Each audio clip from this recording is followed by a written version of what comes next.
Tolstoy's Ivan Ilyich is surprised to discover that he's going to die. It's the sort of thing he's given lip service to, no doubt, over the course of his life. But when he finally gets ill and comes up to the fact of his mortality, that his body is going to sicken and eventually die, the fact of his mortality seems to shock him, seems to surprise him. We might say, on one level, he believes that he was mortal. He's believed it all along. But at another level, at some deeper level, it comes as a surprise to him. He never really believed it. Now, I take it that we find Ivan Ilyich a perfectly believable example. That is, we think it's conceivable that somebody could, at some level, not really believe they're going to die. But I also take it that Tolstoy means to be putting forward more than just the claim that there could be such a person. Look how bizarre he is, let me describe him for you. But rather, the suggestion's meant to be that Ivan Ilyich's case is rather typical.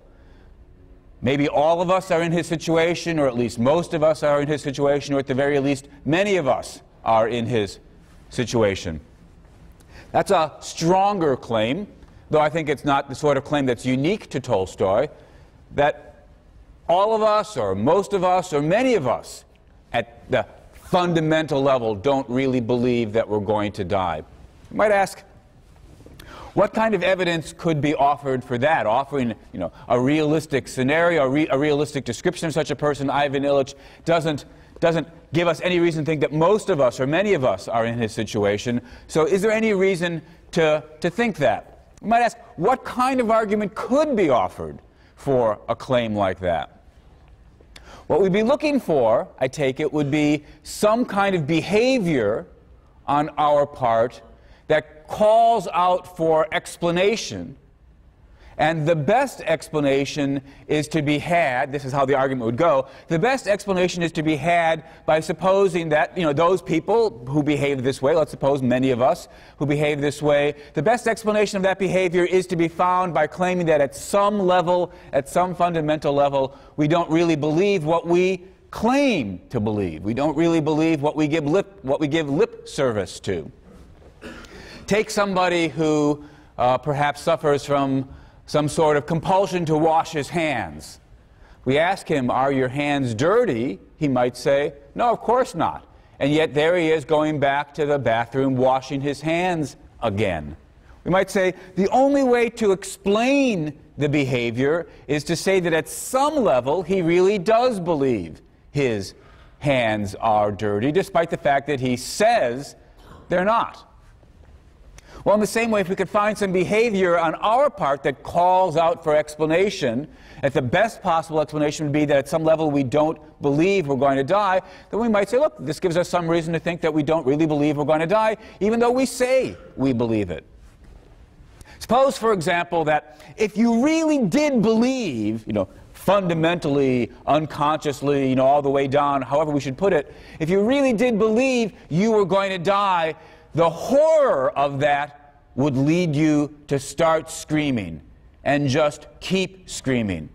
Of course, this example reminds us again of Ivan Ilyich, who screams and screams and screams almost till his death. Well, suppose this was true. Suppose that suppose we believed, we had good reason to believe, if you really took seriously the thought that you were going to die, you couldn't stop screaming.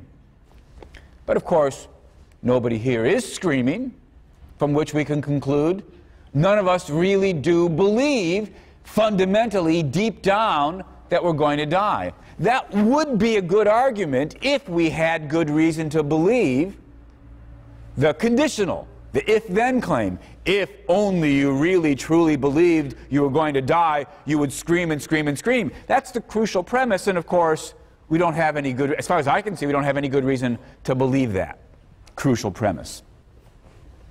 Might ask, though, is there some other behavior, something else that should tip us off, could tip us off as to whether or not we really do or don't believe that we're going to die? Well, here's the best that I can do. This strikes me as the most plausible contender for an argument like this.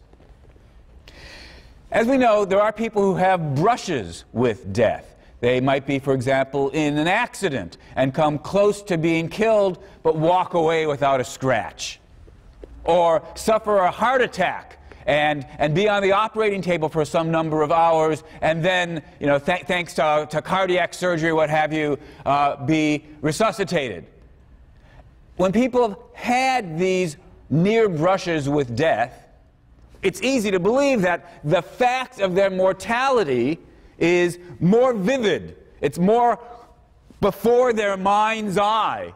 It's something that they now really truly do believe. And the interesting point is, many people who have this sort of experience, for whom their mortality has become vivid, they often say, I've got to change my life. I need to spend less time at the office and more time with my family, telling the people that I love them, doing the things that are important to me, spend less time worrying about getting ahead, making money, getting the plasma TV, whatever it is. Let's suppose that this is true of all of us, or at least most of us. When we find the fact of our mortality is made vivid, when we really, truly can see that we're mortal, then we change our priorities. Stop giving all the time and attention to trying to get ahead in the rat race and spend more time with our loved ones doing what's important to us. Suppose that claim were true. Well, armed with that claim, we might notice, well, look, of course, most of us do spend a lot of time trying to get ahead, trying to earn a lot of money. Don't spend the bulk of our time doing the things that we really, truly think are most important to us. Don't tell our friends, don't tell our family members how much they mean to us, how much we love them. What are we to make of that fact? Well, maybe the explanation is, although we give lip service to the claim that we're mortal, at some more fundamental level, we don't truly believe it. The belief's not vivid for us. We don't believe it all the way down. Well, this is an argument, at least it seems to me, that has some chance of being right. I'm not at all convinced that it is right, but at least it doesn't seem to be the sort of argument, unlike some of the arguments I've considered last time about, oh, nobody believes they're going to die because you can't picture being dead, what have you. This argument, I think, has some possibility of being right. It does seem as though people who have brushes with death change their behavior in significant ways. The fact that we don't behave in those other ways gives us some reason to believe that perhaps at some level we don't completely or fully or fundamentally believe we're going to die. As I say, I'm not sure whether that argument's right, but at least it's an argument worth taking seriously. Let me turn now to a different claim that sometimes gets made about death. This is the claim not that nobody believes they're going to die, that's the one we've been talking about for the last lecture or so, but instead the claim that everybody dies alone.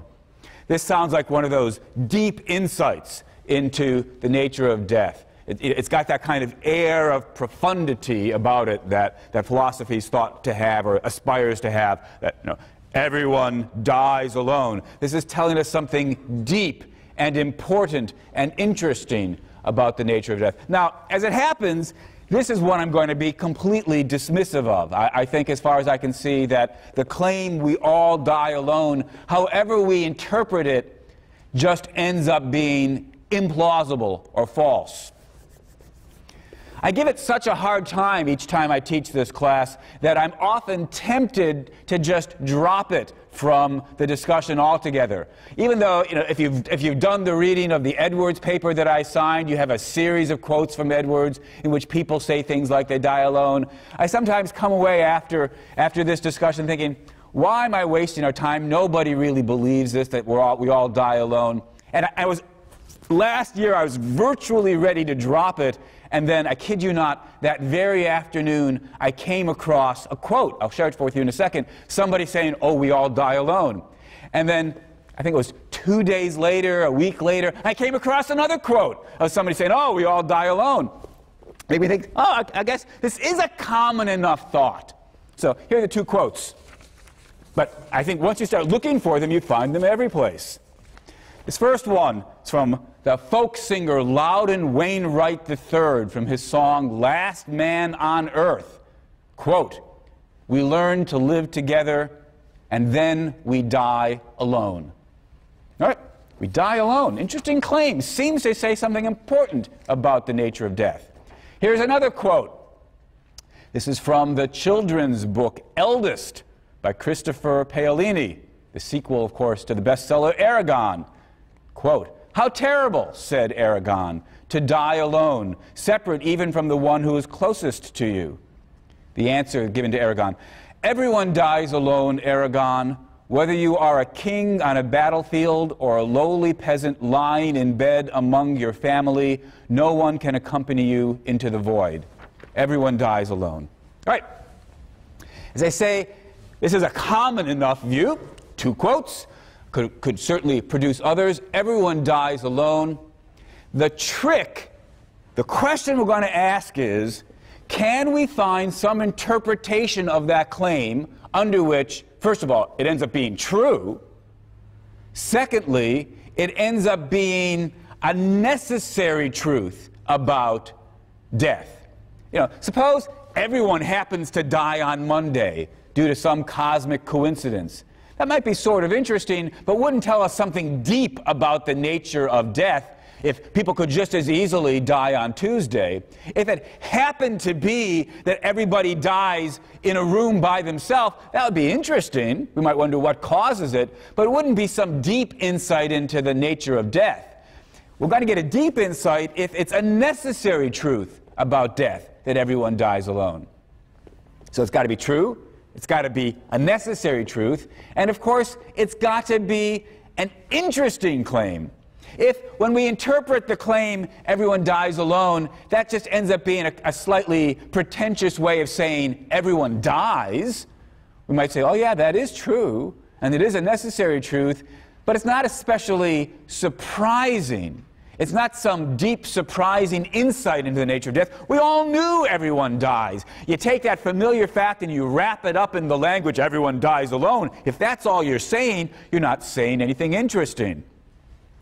When people say, you know, everyone dies alone, you're supposed to be gaining some deep insight into the nature of death. Finally, everyone dies alone is supposed to say something special about death. It better not be that everyone does everything alone, because in whatever the relevant sense of alone turns out to be. If everyone does everything alone, then of course that might be interesting, it might be very important and insightful, but you're not saying anything especially interesting about death when you say everyone dies alone, if it's also true that everyone eats their lunch alone. So, look, all this is just, as we begin to ask ourselves, what could it possibly mean when people say everyone dies alone, we're looking for something that's true, necessary, interesting, and, if not unique to death, at least not true of everything. I put these conditions down because, of course, what I want to suggest is, although the sentence everyone dies alone, the claim that everyone dies alone, is one of these things that people say, they're not really thinking very hard about what they mean by it. Because once you actually push people to pin them down, what do you mean by it, you end up with something that's either just not true, or not interesting, or not necessary, or not particularly unique to death. Take a possible interpretation, the most natural, straightforward, literal, flat-footed interpretation. To say that somebody does something alone means they do it not in the presence of others. You know, somebody who lives by himself goes to sleep. If there's nobody else in the bedroom, he's sleeping alone. Right? On that straightforward interpretation, to say that everybody dies alone, what we're saying is that it's true of each one of us that he or she dies not in the presence of others. That would, you know, if that was true, it'd be sort of surprising, striking. We might wonder whether it's a necessary truth, but at least there'd be something interesting there. But of course, it's not true. We all know full well that sometimes people die in the presence of others. We read earlier this semester Plato's Phaedo, which describes the death scene of Socrates. Socrates drinks the hemlock and dies in the presence of his friends and disciples. Socrates does not die alone. And of course, we know that there are many, many other cases in which people die in the presence of their friends, family, loved ones. It's just not true, given that interpretation, to say we all die alone. So if that's what the claim means, it's false. Our challenge is to find some other interpretation of the claim. All right, second possibility. When people say everyone dies alone, they don't mean to be saying you die but not in the presence of others. They mean to be saying, rather, even if there are others around you, even if there are others with you, dying is something that you're doing alone. They aren't dying. Socrates' friends and disciples are not dying. He's the only one dying. And so everyone dies alone in that sense. Well, that's an interesting claim if it's true, but it's not true. We can certainly have battlefields in which many people are dying along with others. There's Jones dying, but he's not dying alone. There's Smith dying at the same time, right next to him.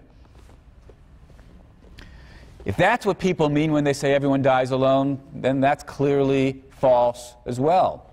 Well, I presume that's not what people meant either. But then what was it that they did mean? Well, we could do better. We could say, look, when Socrates dies, he's dying alone in the sense that he's doing it by himself. He's not doing it in cooperation with anybody else, in coordination with anybody else. On the battlefield, even if Smith and Jones are both dying, it's not like this is some sort of cooperative joint undertaking. You could be walking down the sidewalk, and Linda could be walking down the sidewalk, and even though you're both walking down the sidewalk, you're not walking down the sidewalk together. In contrast, you can walk down the sidewalk with somebody. You say, hey, let's go to the library, and you walk down the sidewalk together. Walking is something you can do with others in the sense that it can be a joint activity, a joint undertaking. Perhaps the claim then is that dying is not something that can be done in that way as a joint undertaking. Even if you're in a room or a battlefield where people are dying at the same time as you, to your left and your right, dying is not and cannot be something that is a joint undertaking.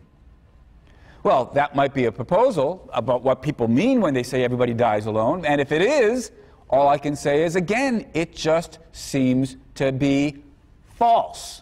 Now, admittedly, dying as a joint undertaking is far rarer than dying alone. But for all that, we were looking for some deep insight into the nature of death. Everyone dies alone. Everyone must die alone. That's only going to be true if dying as a joint undertaking is impossible. But it's not impossible.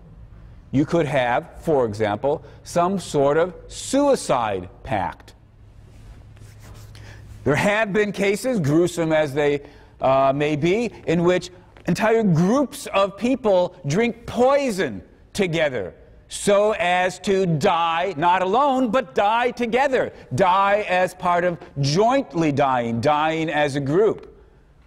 Or you could have, one's told that this sort of thing happens, a couple in love who together jump off the cliff, committing suicide together, dying not alone, but with each other as part of a joint undertaking.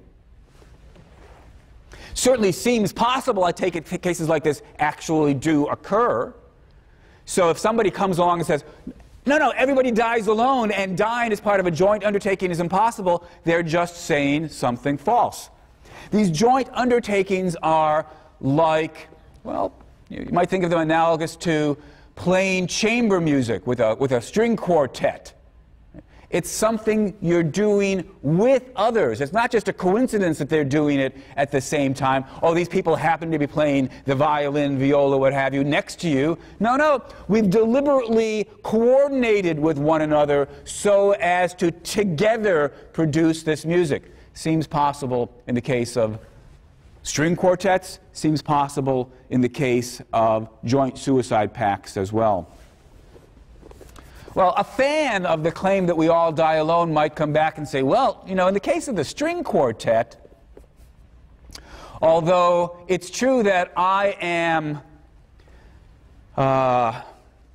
playing with others, somebody could take my part. Somebody else could play the second violin part for me. Whereas in contrast, when I die, even if I'm dying with others, nobody can take my part. So perhaps that's what the claim is meant to be when people say everybody dies alone. Nobody can die your death for you.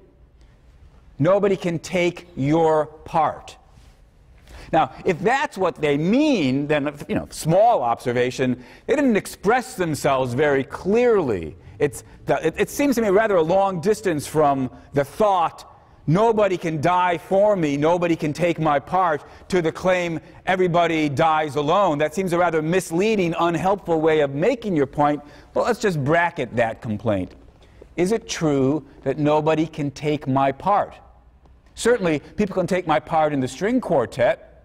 Is it true that nobody can take my part in terms of my death? Not so clear. It is true. I don't know how many of you have read Tale of Two Cities. If not, I'm about to spoil the plot for you. Here's, you know, at least a strand of the story. The hero of the story is in love with a woman who, alas and alack, does not love him. She loves another man. This other man, alas and alack, has been condemned to death during the French Revolution.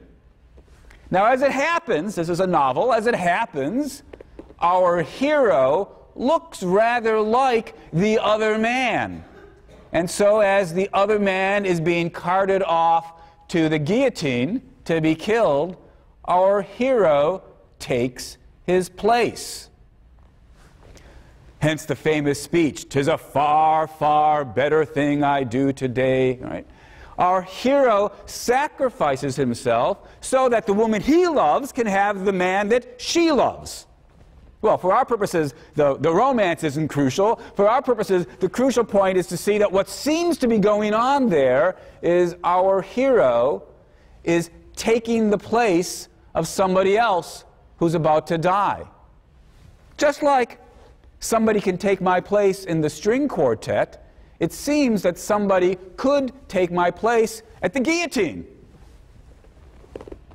In the American Civil War, there was a draft, but you could avoid it by hiring somebody to take your place, if you were rich enough. Well, you know, you're in some battle, or rather, your troop is in some battle, and people are being killed left and right. Well, I suppose it doesn't strike me as an implausible thing to say that if everybody in the troop got killed and you would have gotten killed had you been there, but instead the person you hired to take your place gets killed, then he took your place. He substituted for you in the death. So, again, we don't have any clear, true interpretation of the claim that nobody can take my place, even with regard to dying. Well, easy to imagine the fan of this view coming back yet again, saying, although it's true that our hero takes the place of the other man on the guillotine, what ends up happening, of course, is that our hero dies his own death. He doesn't take over the death of the other man. The death of the other man doesn't take place till 20, 30, 40, whatever it is, years later. Nobody can take my place at my death. Because, of course, if they take my place, they end up living, or going through, rather, their death, not my death. My death is something that only I can undergo. Now again, that's an interesting claim if it's true, at least seems to be an interesting claim. Seems to say something interesting about death. Again, I want to just notice that it's a rather odd thing to try to express that point in the language everyone dies alone. But just bracket that. Have we at least found something interesting, necessary, unique to death when we say, nobody can die my death for me. I am the only one who can undergo my death. Each of us must undergo his own death and nobody else's death. Nobody else can undergo their death for them. Somebody else's death for them. Well, that does seem to be true, and it seems to be a necessary truth. But we're not quite done. Is it saying something deep and interesting about the nature of death? Is it something fairly unique to the nature of death, that nobody can die my death for me? Actually, I don't think it is. Consider getting your hair cut at the barber. Now, of course, somebody else can take your slot. All right, there's somebody comes along and says, oh, I need to go to a date, I'm going to be late, would you mind my having your appointment, using your appointment? Say, oh, I'm willing to wait, it's okay, right? So you might say, in some loose sense, they've gotten your haircut. But of course, as it ended up, they didn't really get your haircut, they got their haircut. Think about haircuts. Nobody can get my haircut for me. I'm the only one who can get my haircut. If somebody else tries to get my haircut, they just end up getting their own haircut. Of course, it's not just special about haircuts. Talk about getting your kidney stones removed. Nobody else can get my kidney stones removed for me. I'm the only one who can get my kidney stones removed for me. Think about eating lunch. Nobody can eat my lunch for me. If somebody else tries to eat my lunch, it becomes their lunch. They've eaten their lunch for themselves. Nobody can eat my lunch for me except for me. If you think about it, it's true about just about everything. Maybe indeed everything. You emphasize the word my enough, nobody can do much of anything for me and still have it be my such and such. In short, even though it's true that nobody can die my death for me, this isn't some deep insight into the special nature of death. It's just a trivial grammatical point about the meaning of the word my. All right, remember where we're at. We're looking for interpretations of the claim, everyone dies alone. And by now we've gone rather far afield in the search for an interpretation of that claim, but we have not yet been able to find a claim, an interpretation which is true, interesting, fairly special about death as opposed to trivially true about everything, and giving us some relatively interesting insight into the nature of death. I can't see it for the claim, everyone dies alone. At least not if we try to take these claims fairly literally, or take them to be sort of metaphysical claims about the nature of death. But maybe I've just been flat-footed here in thinking that this is some sort of claim about not being with others or things I do by myself. Maybe the claim we all die alone is intended as a kind of metaphor. It's not that we all really do die alone. It's that when we die, it's as though we were alone. It's like being alone. Maybe the claim we all die alone is a psychological claim, that the psychological state we are in when we die is similar to loneliness. It's similar to the feeling of being alone that we have in various situations. Now, that would be interesting if it was true. Is it true that when we die, we all die having this feeling of loneliness, or perhaps feeling of alienation? It's easy enough to imagine somebody who is surrounded by other people as he's dying, and yet for all that feels removed, distant, alienated from the others, feels lonely even in the crowd. Is that true of all of us? Remember, we're looking for a claim that makes it true that everyone dies alone. Is it true that everyone dies feeling distant and removed? Maybe it was true of Ivan Illich. Right? Ivan Illich progressively grows more and more distant from his family and friends, who indeed remove themselves psychologically from him. He faces his death with a feeling of alienation and being alone. It's a metaphor, but still an important insight into his psychology. Question we have to ask is that true of everybody? Is it true that everybody dies alone in this psychological sense? Doesn't seem to be true. First of all, just notice the obvious point that sometimes people die in their sleep, unexpectedly. They weren't ill, they just die of cardiac arrest while they're sleeping. Such a person presumably is not feeling lonely or alienated while he dies.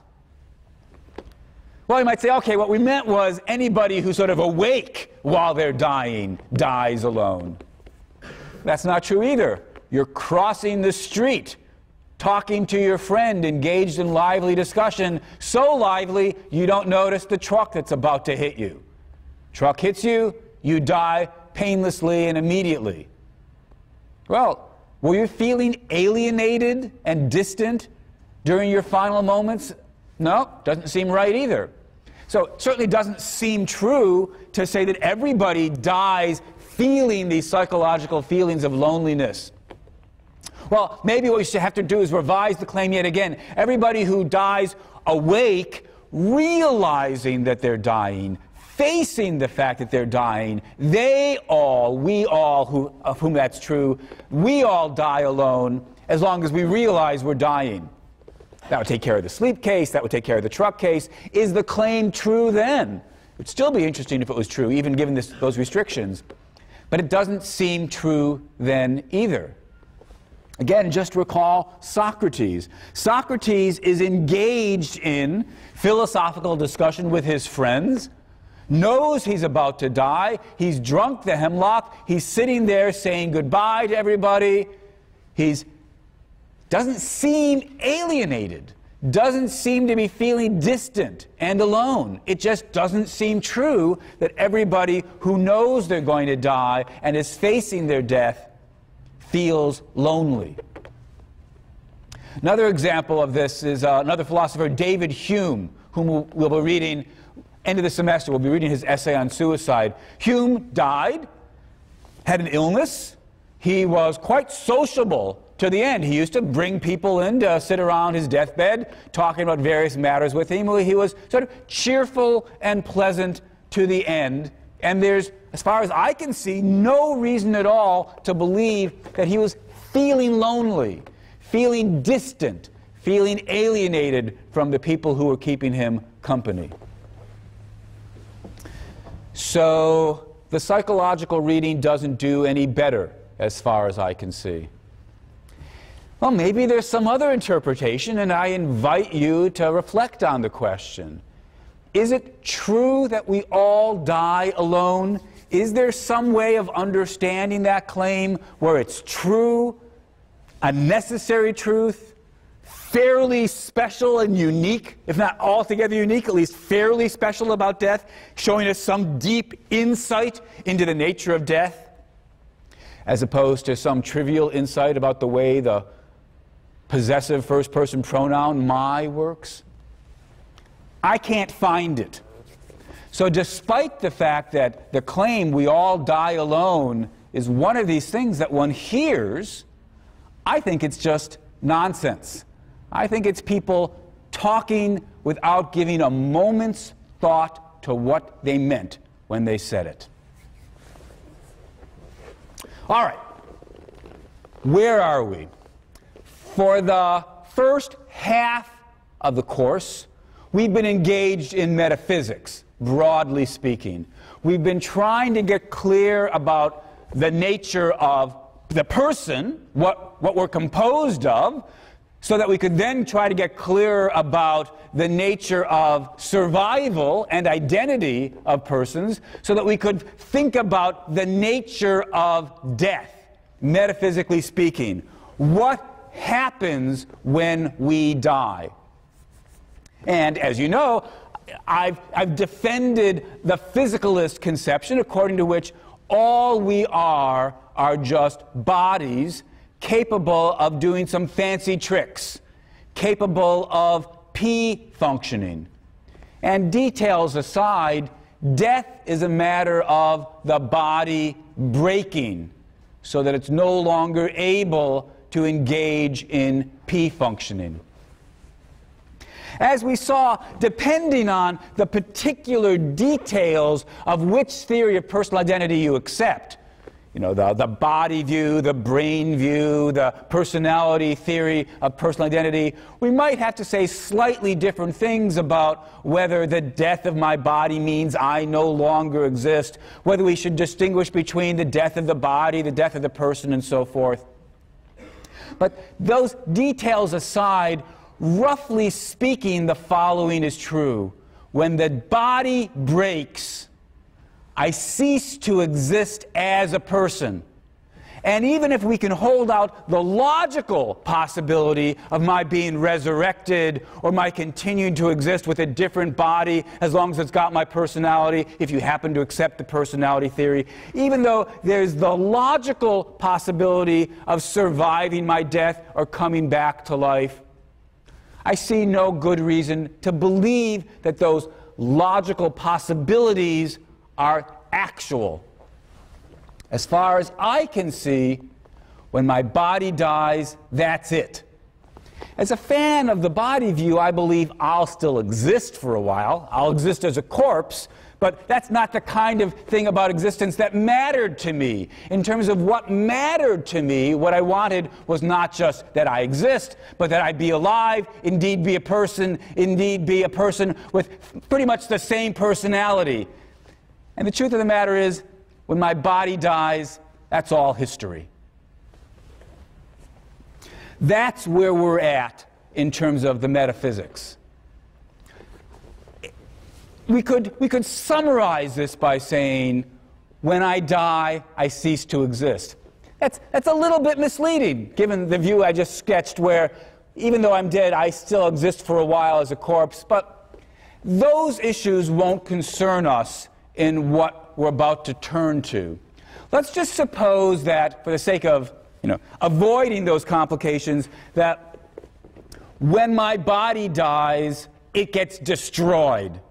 And so the very same moment will be the end of my body, the end of my existence, the end of my personhood. Let's suppose that my personality doesn't get destroyed any sooner than the death of my body. We've got the end of my existence. Here I am going along. The atomizer comes along, blows me up. Simultaneously, we've got the death of my person, the death of my body, the end of what matters to me, the end of my existence. Death is the end. And even though these things can come apart slightly under certain scenarios, those details won't matter for what we're about to turn to. Well, what are we about to turn to? We're about to turn to value theory. We spent the first half of the semester, you might say, trying to get clear about the metaphysical facts. And now that we've done that as best we can, we want to turn to the ethical or value questions. How good or bad is death?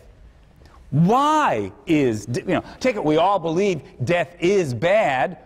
Why is death bad? How can death be bad? So this is the big continental divide for the course. First half of the class was metaphysics. Now we turn to value questions. And the first question we're going to be focusing on is just this, the question of the badness of death.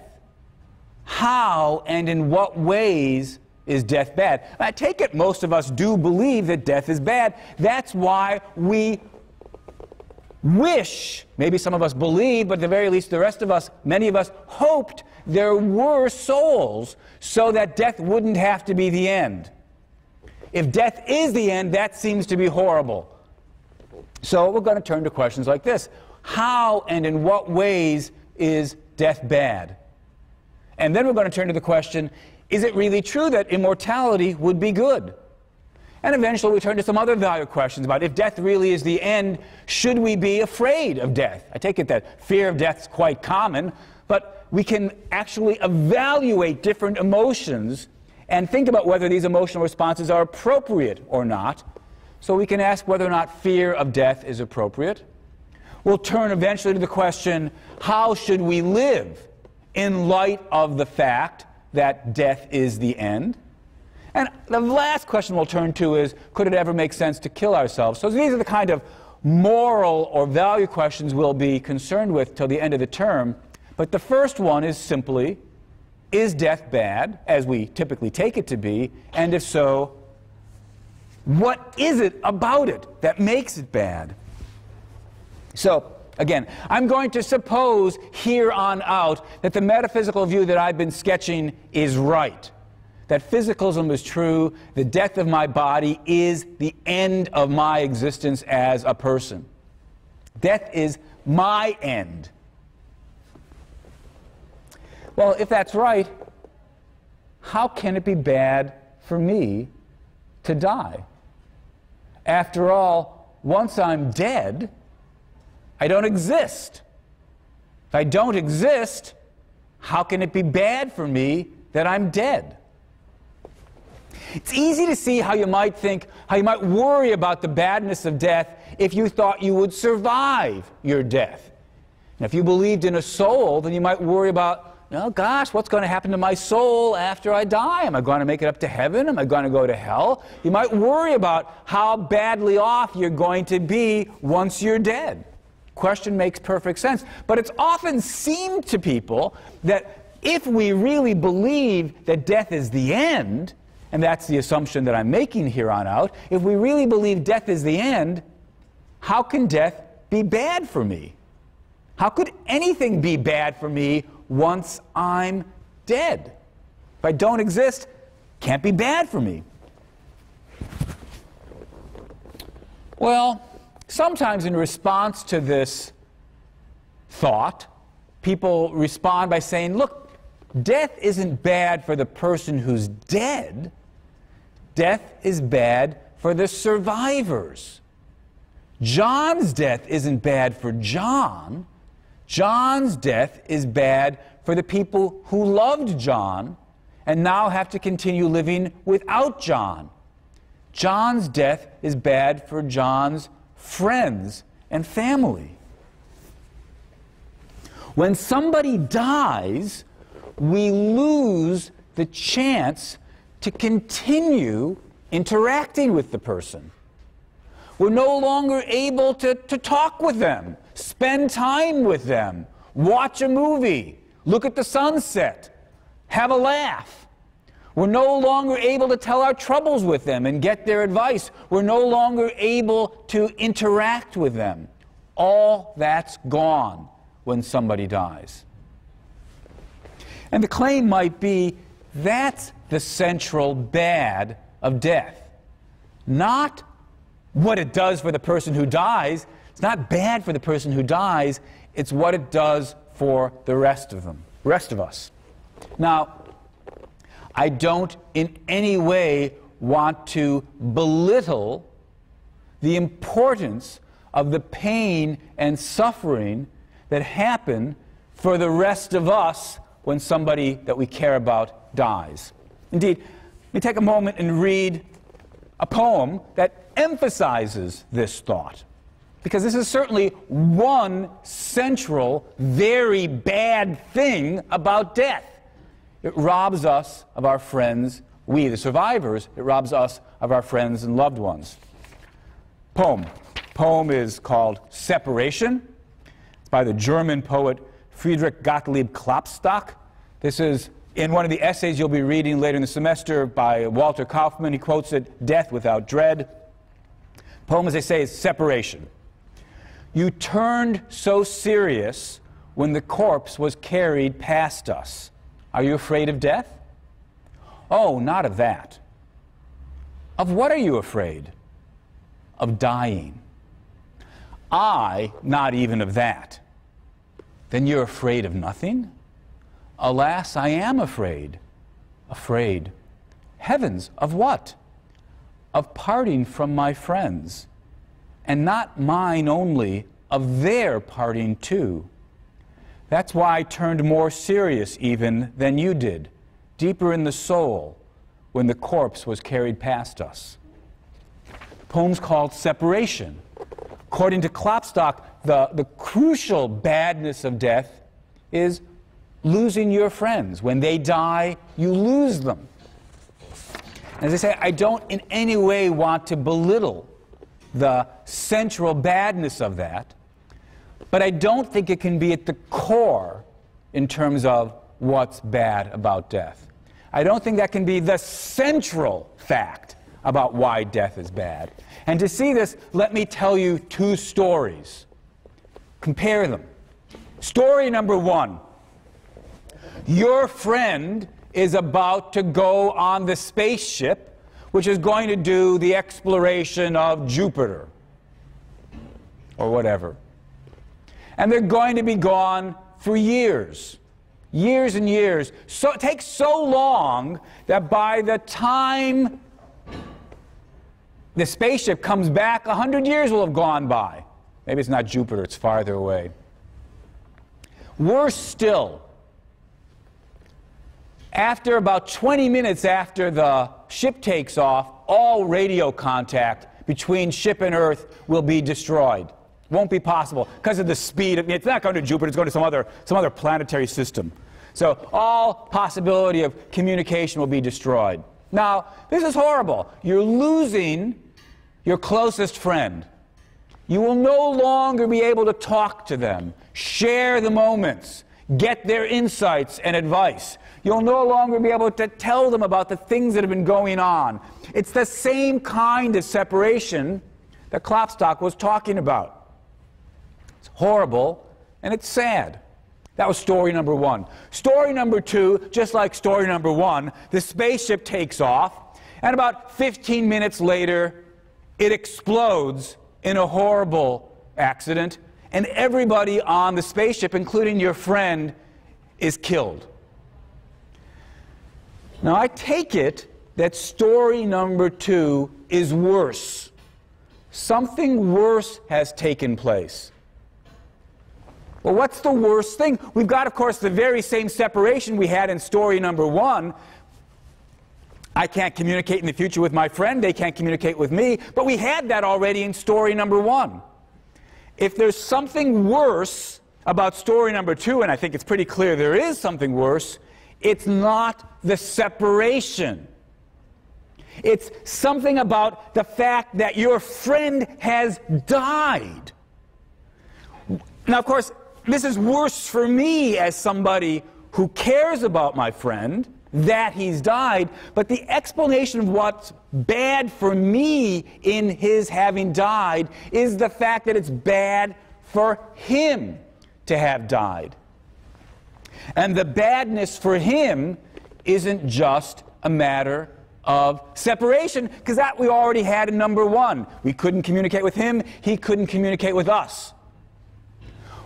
If we want to get at the central badness of death, it seems to me, we can't focus on the badness of separation, the badness for the survivors. We have to think about how is it, how could it be true that death is bad for the person that dies? That's the central badness of death, and that's the one I'm going to have us focus on. How could it be true that death is bad for the person that dies? That's the question we turn to next time.